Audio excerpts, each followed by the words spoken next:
دكتور يعني you've said the last lecture that instead of you speaking or explaining, you want from us, one of us, to explain instead of you. Yes. دكتور تقدر تعطينا another chance؟ لأنه دكتور these days عندنا يعني midterm exams Yeah, I'm not asking about today or the next week, or so whenever you want to present, just let me know. Okay, I just thought like today. No. Just whenever you feel, just choose a part and then tell me that I want to present this chapter, this part. Doctor, we need to choose a part. يعني there is no a limited number of pages ولا كيف؟ Yeah, 2, 3, 4, 5 as you like. Okay. Yeah. Malek? Doctor, can you please extend the deadline for the new assignment? Please, just for 1 day. Yeah, please, Doctor. We have exams actually. I did it until the 27th, right? Doctor, for tomorrow at night. At the midnight of tomorrow. Yeah. 27th. This is the answer, guys. This is the answer. So it's so easy. You can do it in 5 minutes. But instead of a table, I need a paragraph. Just. You see, you can do this in 10 minutes. Okay, Doctor, I want to ask you. Yeah, this is the answer. Yes, please, quickly, go ahead. Doctor, we said one of the previous lectures that bases are root and stems, but not the words. How? We say that the root can be a word, and the stem. Yes, the root, the stems, all of them can be bases. So remember the word systematic as an example? Yes. Yeah. So we say system, the root, systematic, unsystematic, and unsystematical are bases. So the root and the stems, yeah. Any root or stem to which an affix is attached. Doctor, we say that the root can be a word. In some cases, the root can be standalone as a single word and give us a correct meaning. Okay. تمام. هلا ليش ما يعني إنه الروت It is a word. It is a word. It is a word. It can be a word. Yes, of course. The root can be a word, of course. And it is a word, but the root can accept affixes to be attached to it. So we have system, it accepts systematic, systematic accepts unsystematic, and unsystematic accepts unsystematically, unsystematical. When we reach unsystematically does not accept new affixes. This is the adverb. This is the difference. Okay, Malek? Yes, Doctor, thank you. Okay, you're very welcome. Okay.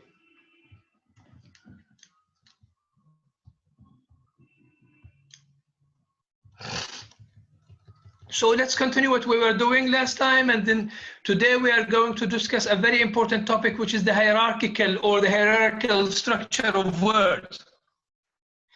The hierarchical structure or the hierarchical structure of words. Now, what do we mean here? Remember that this chapter is about morphology. So it is all about words and word formation, So when we say the hierarchical structure, so when we say hierarchy, something is higher than something else. Something is included within something else. So if we take the word system,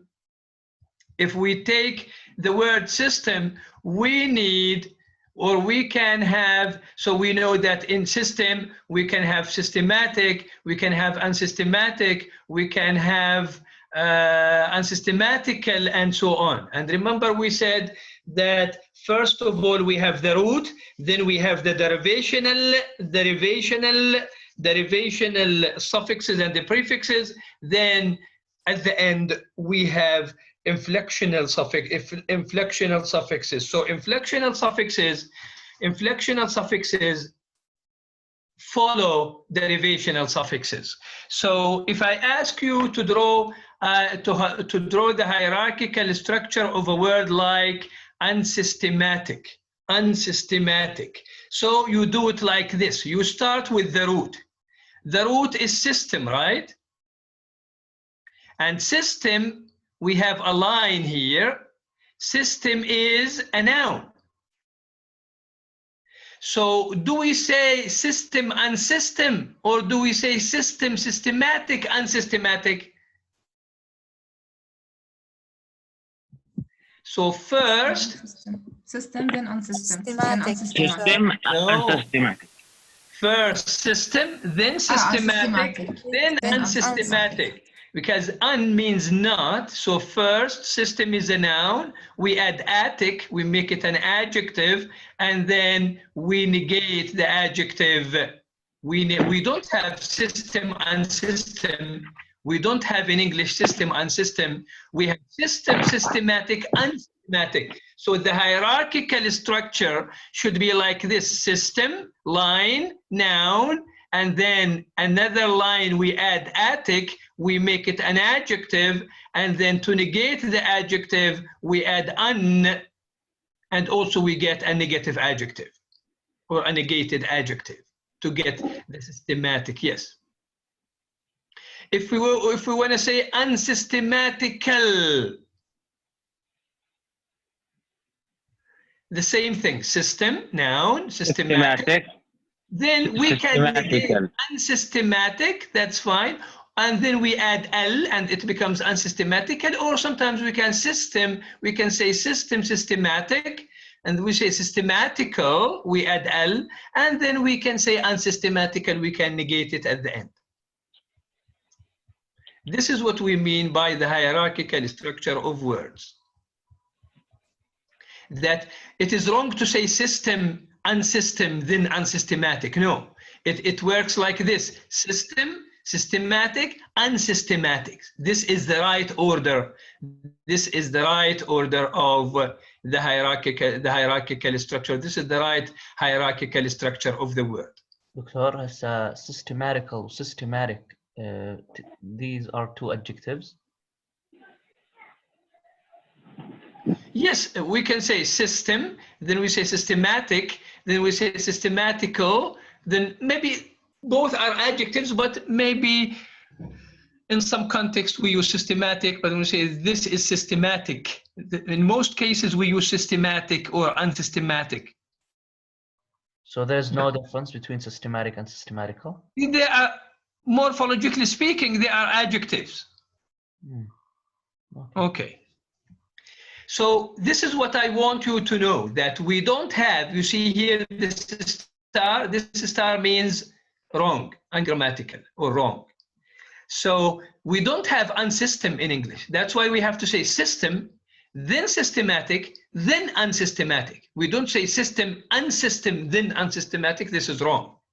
It's a matter of order. When we talk about the hierarchical structure, the right hierarchical structure, we talk about the right order of applying the morphological rules.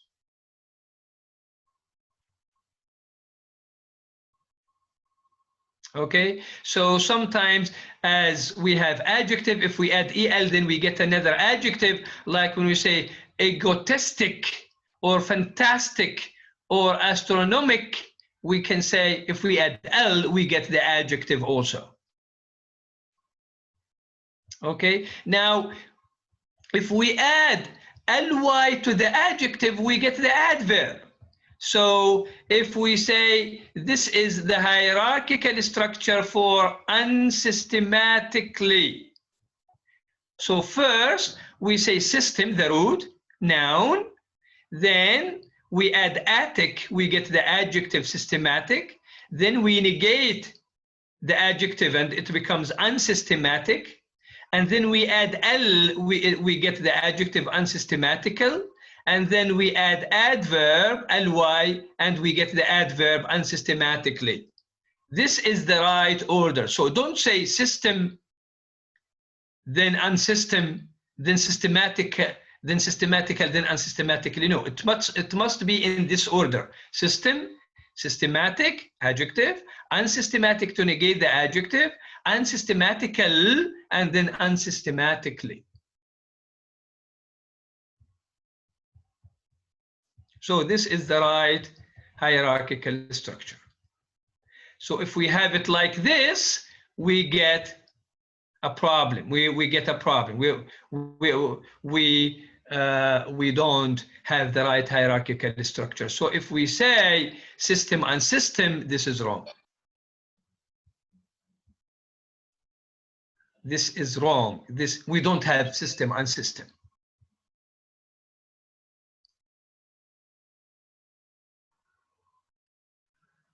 Because we cannot add the prefix "un" to nouns. "Un" can be added to what?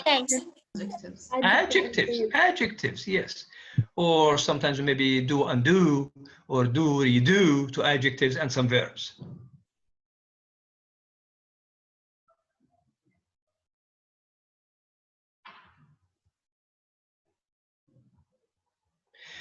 So "un"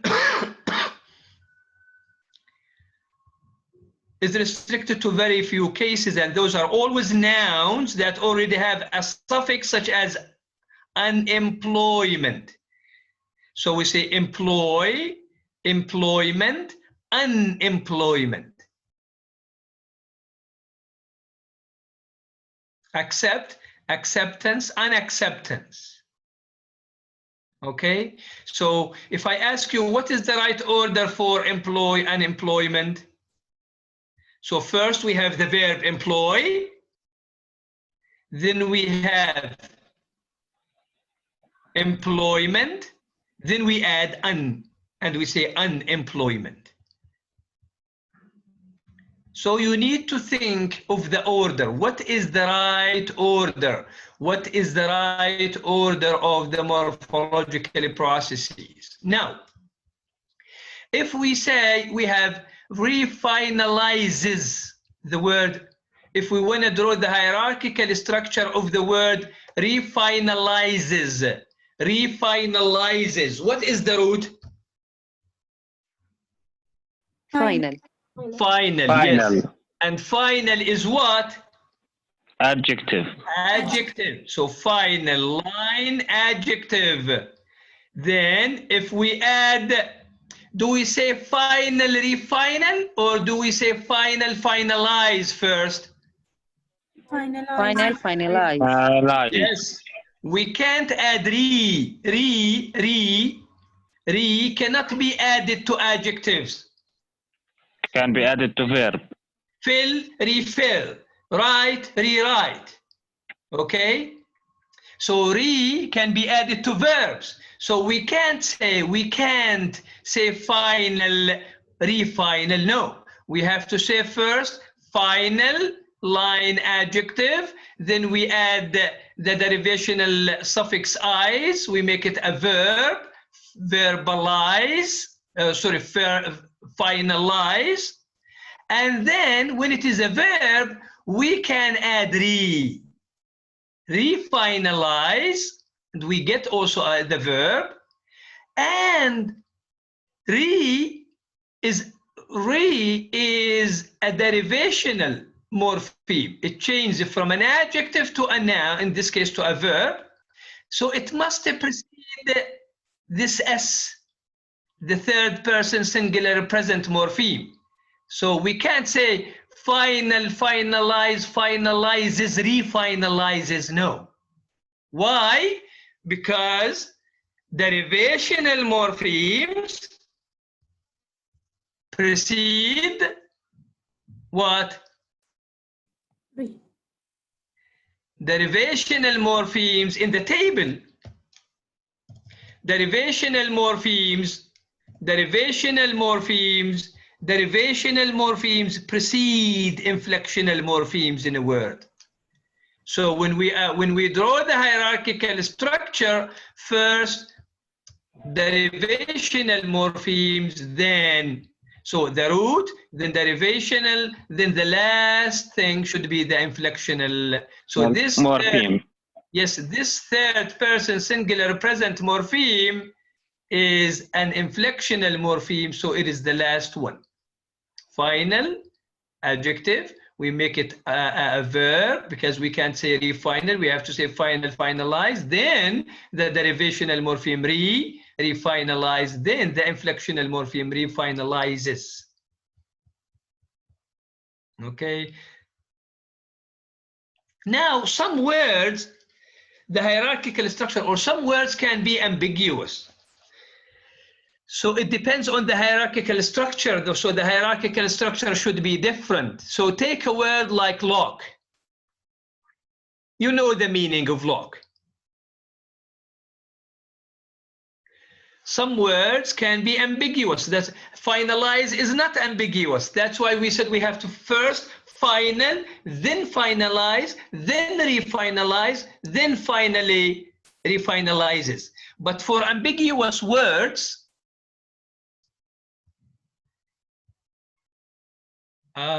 like lock, we need to have we need to draw two hierarchical structures, two hierarchical structures for this word. Because can you read this paragraph? Can you see this paragraph? The hierarchical organization of words is even more clearly shown by structurally ambiguous words. Ambiguous words, so more than one meaning. Words that have more than one meaning by virtue of having more than one structure. So for refinalizes, we have one structure. But for a word like lock, lockable, unlockable, we need two structures. Why? Consider the word unlockable. Unlockable. Now, imagine you are inside a room and you want some privacy. خصوصي. You would be unhappy to find the door is unlockable.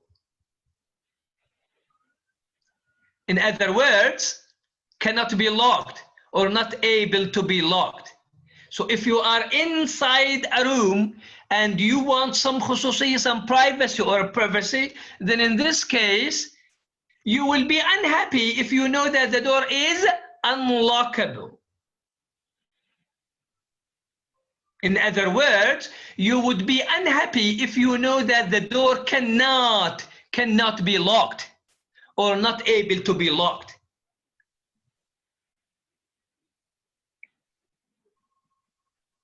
But if you are inside a locked room trying to get out, so you are inside the room and now the room is locked, you would be very relieved, very happy to find that the door is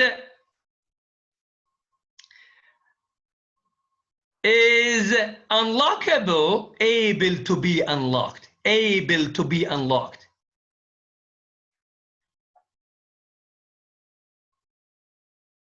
Cannot be, in other words, cannot unlock means open.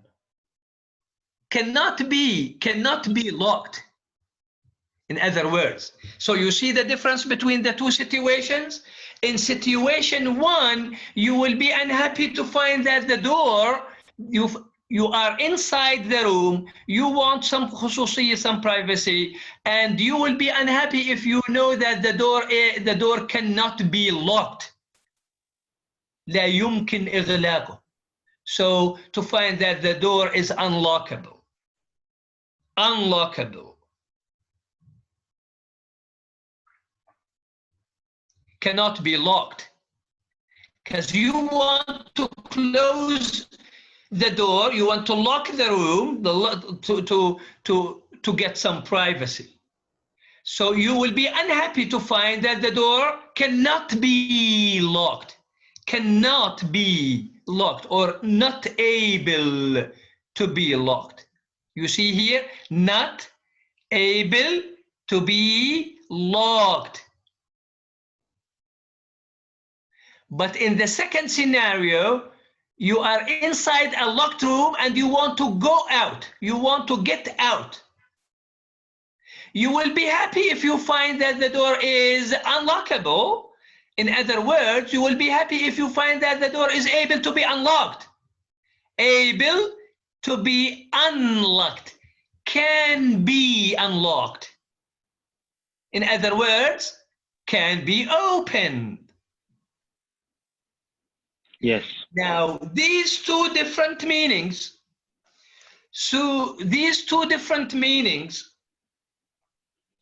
لا يمكن إغلاقه in the first scenario and يمكن فتحه.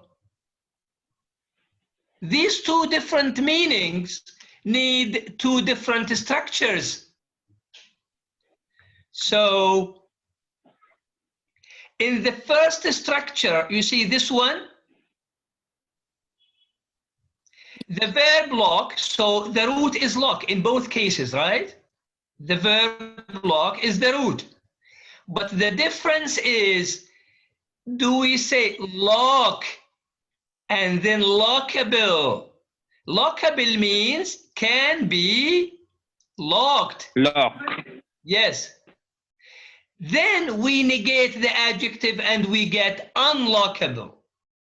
Unlockable. So lock, then lockable. Lockable means able to be locked. Then we negate the adjective and we make it unlockable, not able to be locked.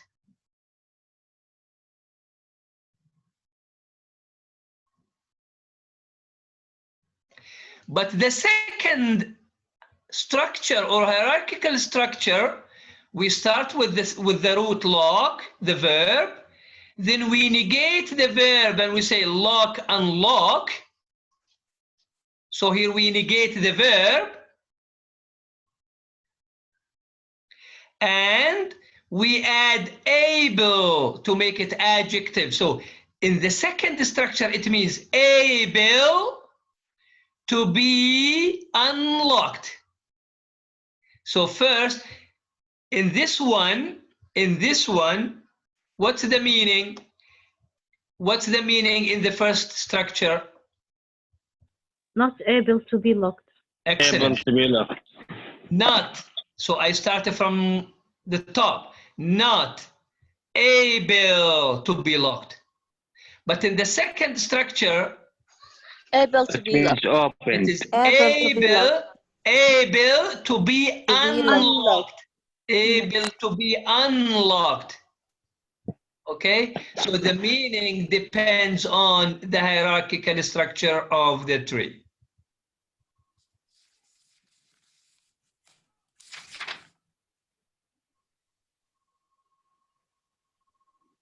طب دكتور احنا كيف بدنا نفرق يعني Yeah, I mean, I can't ask you if I say unlockable and then I ask you which meaning do we need. I have to put it in a context.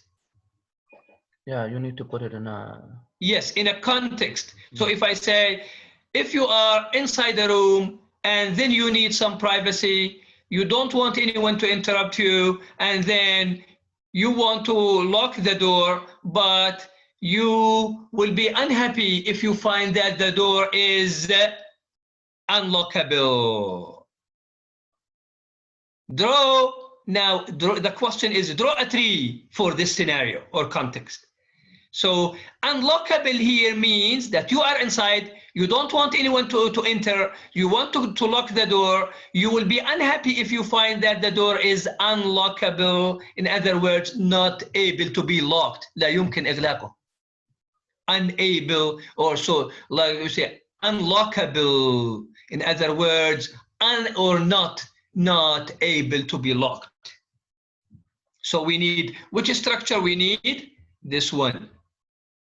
But if I ask you, now imagine that you are inside the room and you want to get out, you will be happy if you find that the room is unlockable.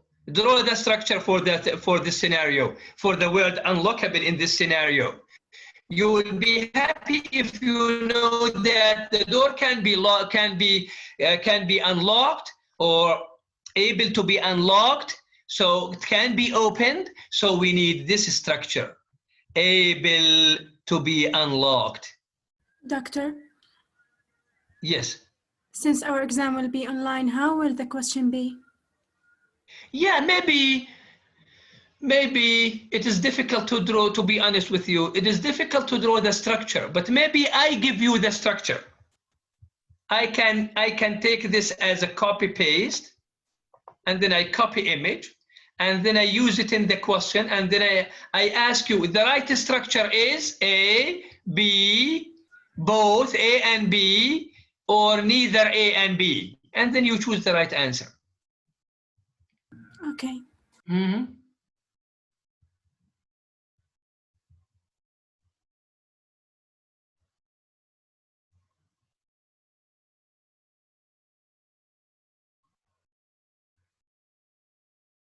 Good.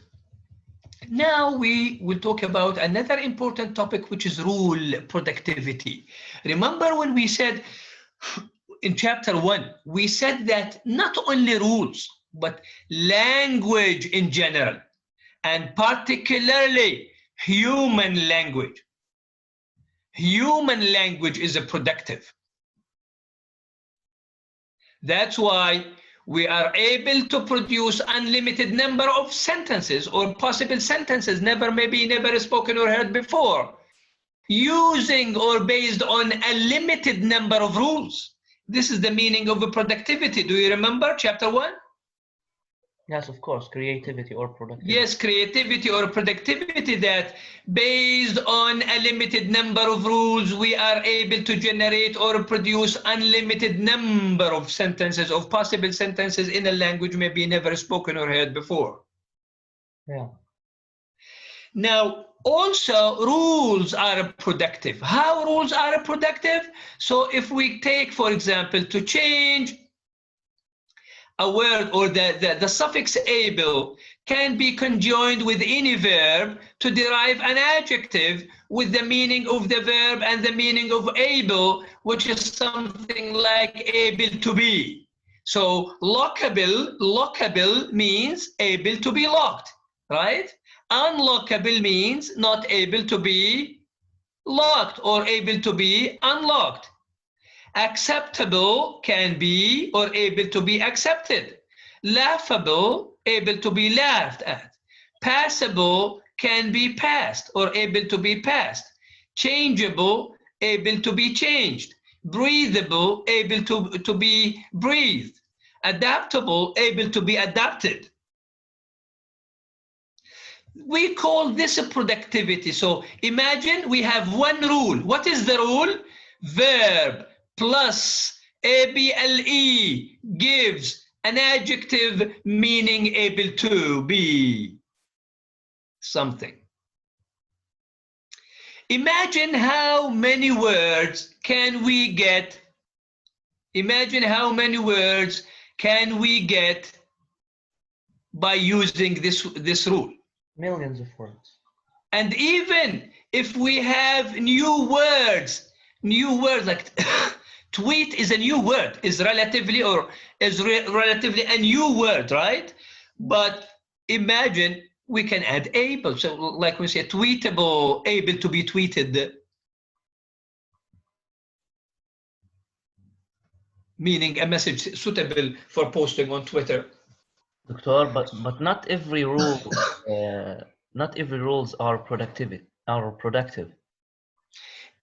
Maybe they vary in their productivity. They differ in their productivity. This is true. They vary in their productivity or in their level of productivity. Yeah, remember when we said system and system? So we have a rule that a noun, if we add the prefix unto a noun, we get the negative meaning. Or mainly, we can add un to adjectives and we get the opposite meaning. So when we say unafraid, not afraid, unfit, do not fit, un-American, not American, and so on.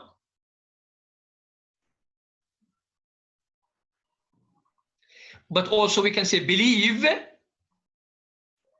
believable, unbelievable, cannot be believed. or able to be unbelieved.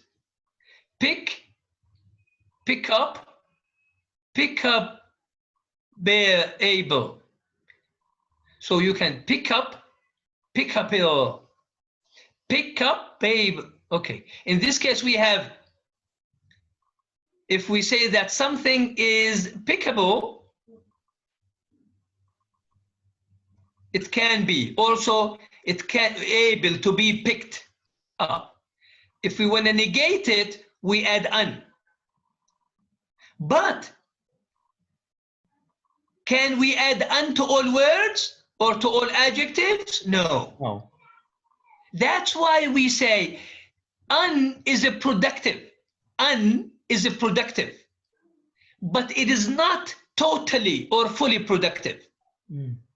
We can say happy, unhappy. We can say cowardly and uncowardly, but do we say sad, unsad? No.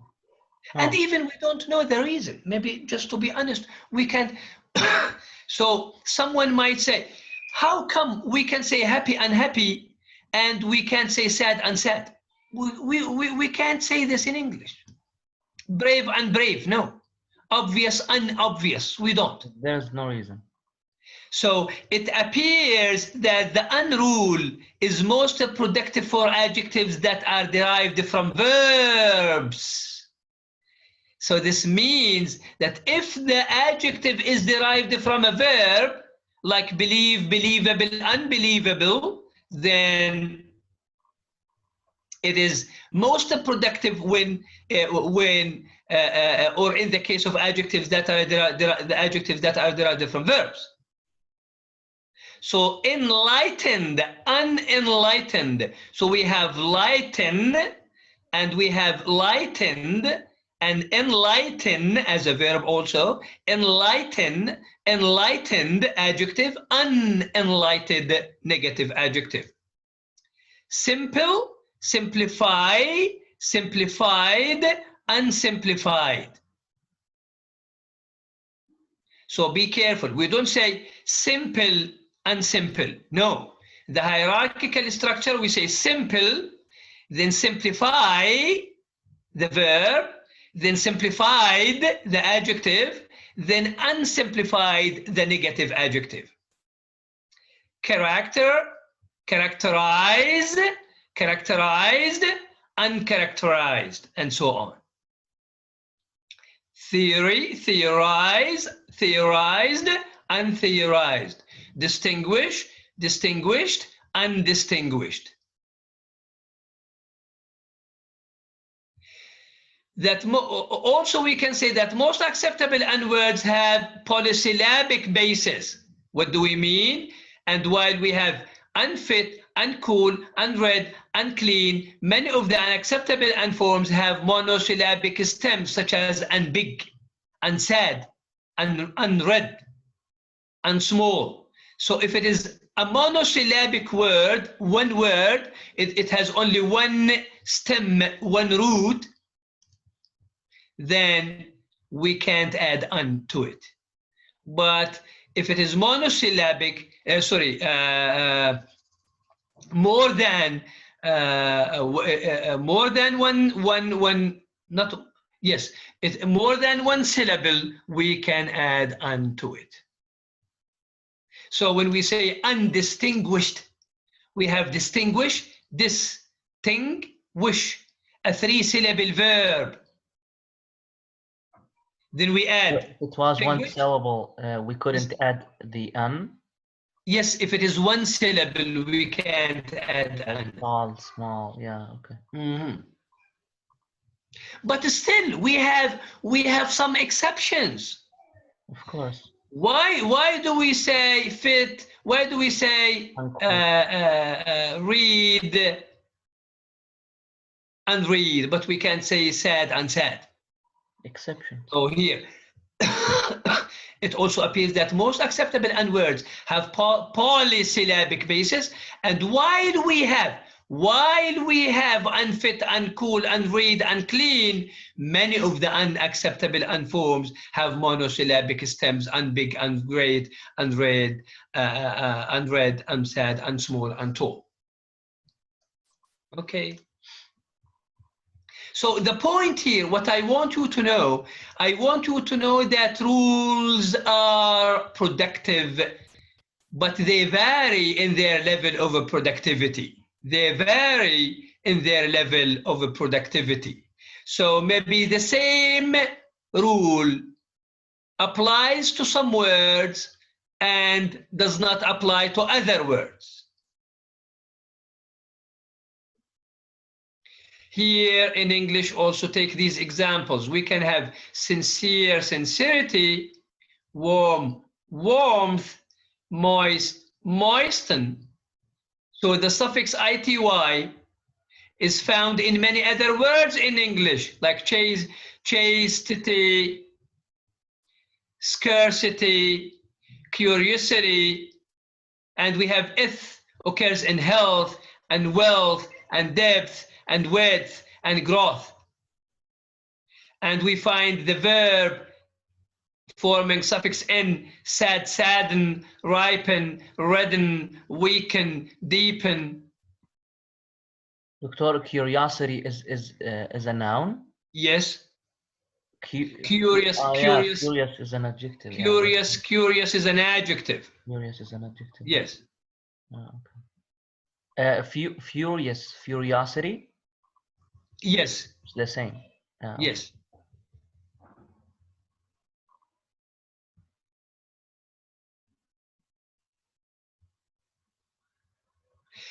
Here it is nice in morphology, because sometimes in morphology we can, based on the morphemes, we can guess the meaning. So we can generally predict the meaning based on the meanings of the morphemes that make up the word. So when we say happy, unhappy, so when we know the meaning of happy and we know the meaning of so is the negated, unhappy is the negated adjective, so we say unhappy means not happy. Acceptable, when we say able to be accepted or fit to be accepted. So we can predict the meaning, but is it the case all the time?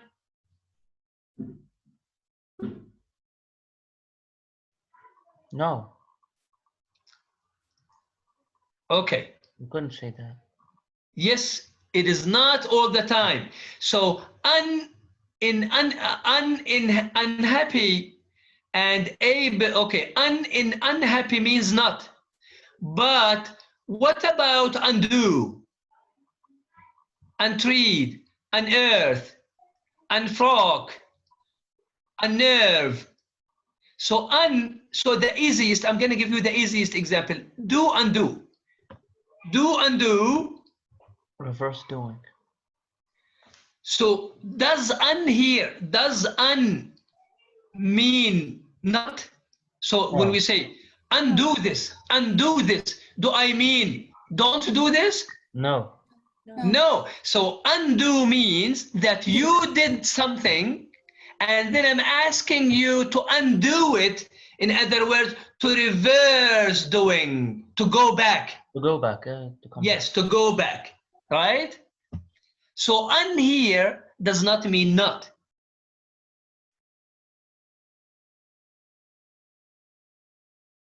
This is what we mean.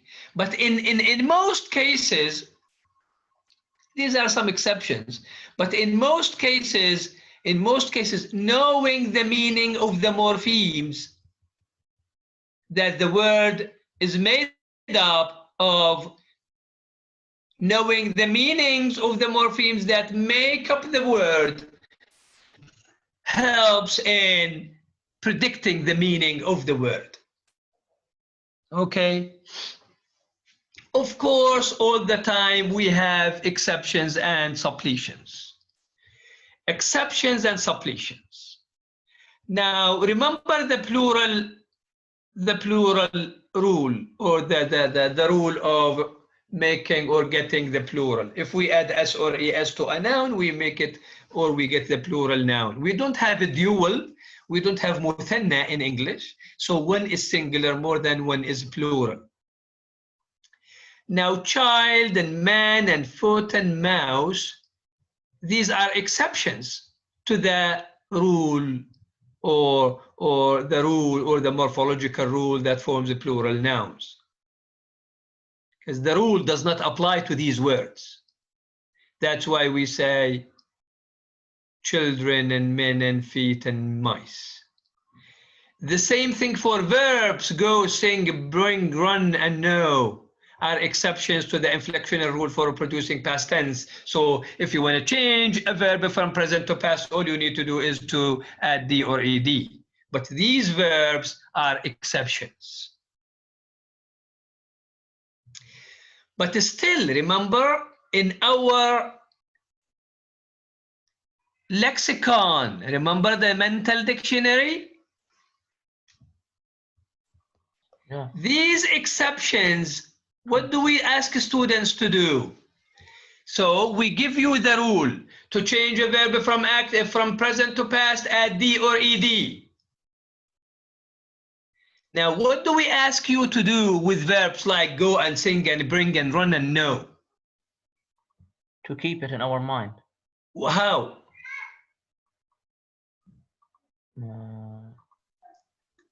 By storing by a story. them, by memorizing them. The lexicon in our mental dictionaries, we learn them by heart. We learn them by heart. نبصمهم, نحفظهم. Why? Because they are exceptions to the rules. So when you store them in the lexicon, you know that these verbs do not follow the rule. That's why you need to store them in the lexicon, because they are exceptions. Other verbs follow the rule. So you can apply the rule to them.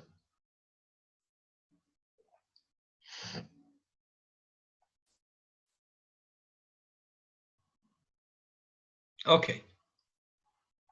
So these irregular forms are called suppletive forms. So if I ask you in the exam, what do we mean by irregular forms? They are called, or what do we call the exceptions to the rules? They are called suppletive forms.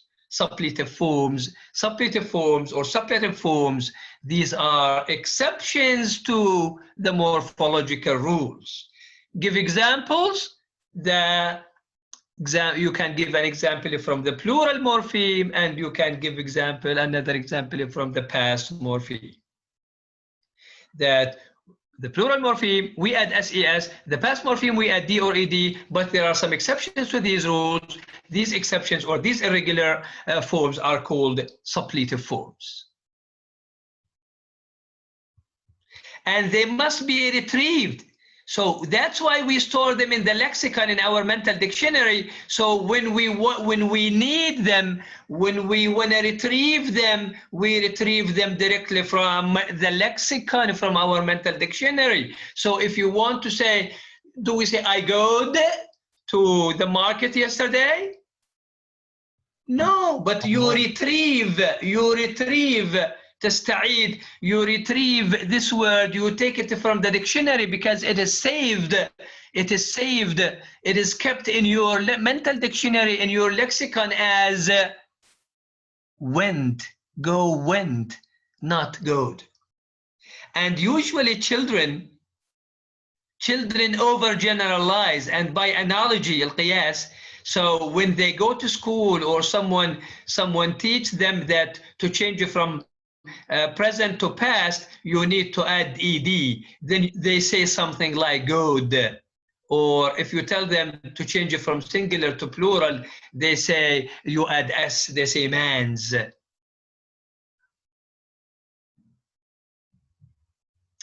They overgeneralize, and they don't, maybe they haven't stored these exceptions, these suppletive forms in their mental lexicon or in their mental dictionary in the lexicon. That's why they overgeneralize the rule, and then they say, okay, I add S to all nouns and I get the plural. So man is a noun, mans is the plural. Okay. So this is not the case simply because maybe they haven't stored this in the lexicon. And just I'm gonna skip certain things. So if I ask you what are the suppletive forms, you see suppletive forms are the exceptions or the irregular forms that do not conform to the rule. Give an example of a suppletive form of a plural. So you say man or foot or mouse, because these do not follow the rule by adding s or as. Or you can use the past morpheme, like you say go and run and these verbs, because they don't follow the general rule of forming the past from the present. We have something that is called lexical gaps. Now, what do we mean by lexical gaps?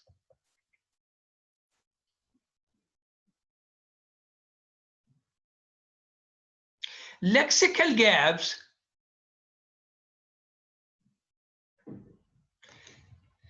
so when we talk about words that conform to the rules of word formation, but they are not part of the vocabulary, we call them accidental or lexical gaps. So remember we said in English that it is not random, whether it is in English or in all language. It is not random to have sound sequences. So that's why the first line here, the vast majority of letter or sound sequences that could be words of English are not. So this is the case that this sound sequence can be used or is possible in the language, but technically they are not truly part of the vocabulary.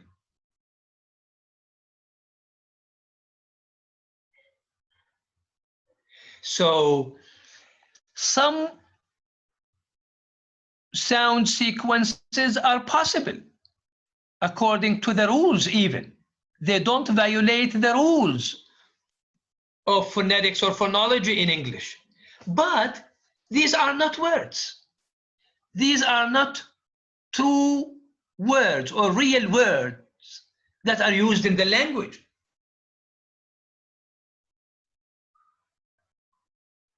So that's why we say there are always gaps in the lexicon. There are always gaps in the lexicon. Words not present, but could be added. Could be added. Why? Because some of the gaps are due to the fact that a permissible sound sequence has no meaning attached to it. So there's no problem in having something like a blick or a slam or a crow. But can we have words in English like bnick? Is bnick a lexical gap in English?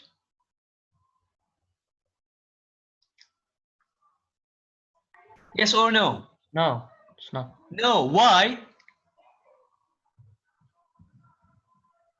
And there is no word in English begin with BN.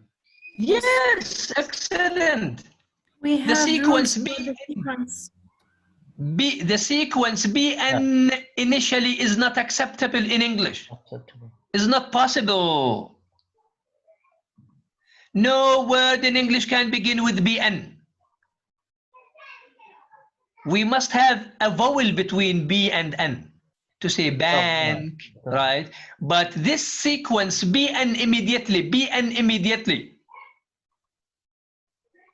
is not acceptable. We can't, yes, this sequence is not acceptable, or this sequence is not possible in English. That's why bnick is not an accidental gap or a lexical gap in English, but a word like blick. It's good. Blick is an accidental gap. Yeah. It is possible, but it is not a word. It could be a word, but it is not a word in English. No meaning is attached to it. Also, remember that when we talked about system, we said that speakers can distinguish between impossible words such as unsystem. We can say system, systematic, unsystematic, but we can't say system, unsystem. We can say needless, needless, but we can't say needlessity.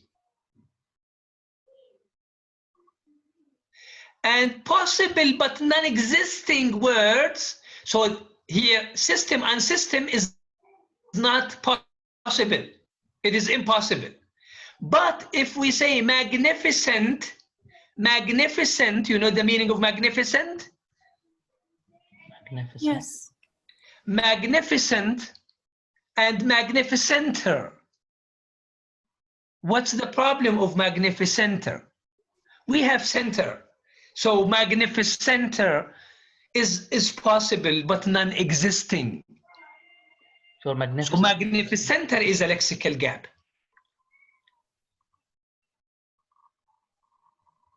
Okay.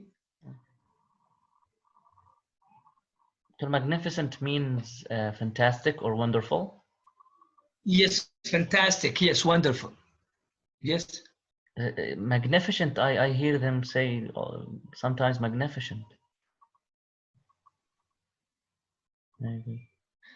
No, I mean, I'm not sure about this, but I know that this is magnificent. Magnify the magnificent, magnificent, but maybe words like a proficient, coefficient, but magnificent. Maybe also maybe in some accents. I'm not sure. I'm not sure, to be honest. Yeah. So this is what we mean by accidental gaps or lexical gaps. Words that are possible according to the rules of the language, but they are not. They are not. They are possible, but they are not true or real words in the language. They are possible, but they are not real words in the language. Doctor, how could we deal with them? No, I mean you don't have to, because technically you don't use them. You don't use them, so you don't need to deal with them. But here, you as a student of English, you need to know the meaning of accidental gaps or lexical gaps. That's it. Ah, okay. Yeah. Because we don't use a blick. We don't use a blick. Yeah, we don't use them, so we don't need to deal with them. Just we need to know that we have what is called accidental gap or lexical gap. So when asked about what we mean, what is the meaning of lexical gap or accidental gap, you say here these are words that are possible according to the rules or the sound sequence. They are possible, but they are not truly used words. They are not words in English, but they are possible, but non-existing. Non-existing. Okay, yes.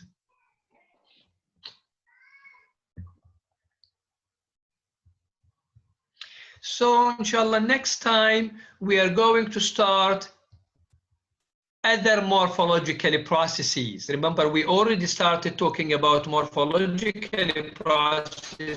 If you still remember, we talked about derivational and inflectional rules of word formation, and we talked about derivational morphology and inflectional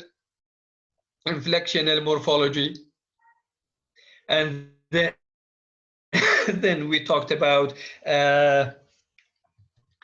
hierarchical structure of words, and we talked about rule of productivity, and exceptions and suppletions, lexical gaps, and we will continue talking about other morphological processes to form words, to form or generate words. So we will talk next time, inshallah, about back formations, then compounding, then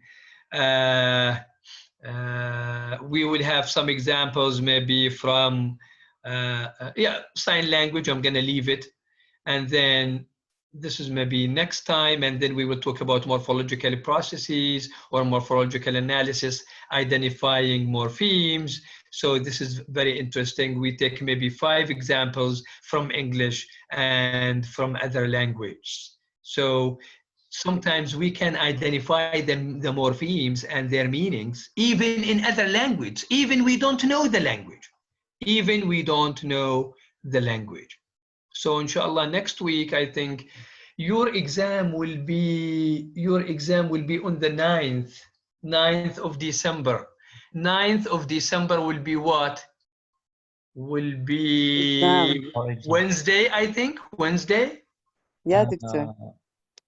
I think, yeah, Wednesday. Yes, Wednesday. So we still have next Monday, and next Wednesday will be the 2nd of December, and then the other Monday. So yeah, we still have 3 lectures before the exam, and this is fine. This is excellent. We need you're not gonna give us a revision? Yeah, we need a revision lecture. Yes. We still have, I said, we still have 3 lectures before the exam. Yeah. So we will finish this chapter, inshallah. We will finish this chapter. We will finish this chapter. We have next Monday, inshallah, other morphological processes, back formations, compounding, and on Wednesday we will have morphological analysis, identifying morphemes, and then we will have 1 lecture before the exam as revision. Doctor, the exam will be in the 2 chapters or only 1 chapter?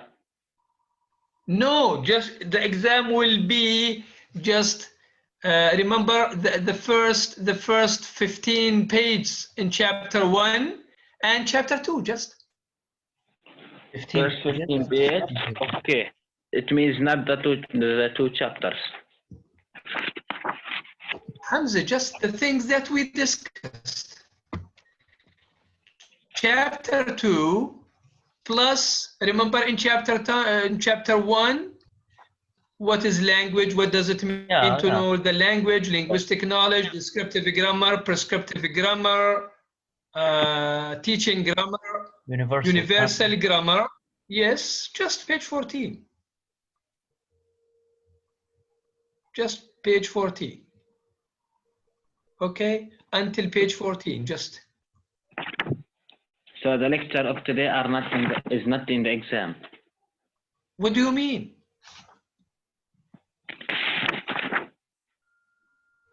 The lecture of today is not in the exam. No, it is. I said chapter 1.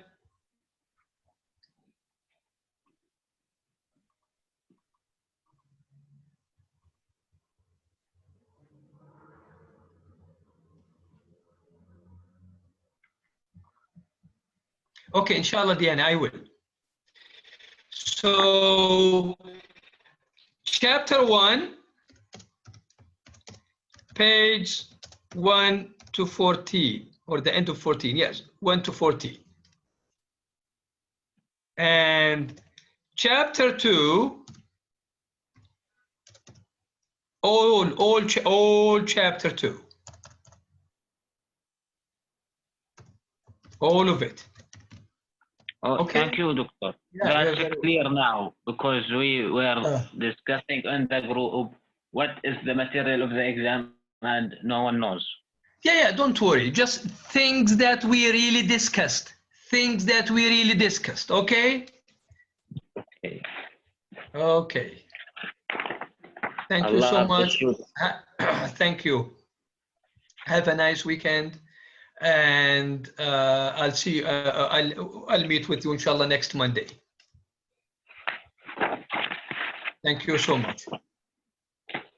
Yes, paragraph, Bara'a. Yes, paragraph. You see, the table. So the answer, I showed you the answer. So I gave you, I asked you the question, and then I asked you, I show you. Oh, not here. The answer is in the table. Did you see that table? That table. Yes, this one. This is the answer, the differences between inflectional and derivational morphemes. But I want you to write them in a paragraph, not in a table. Okay? Thank you so much.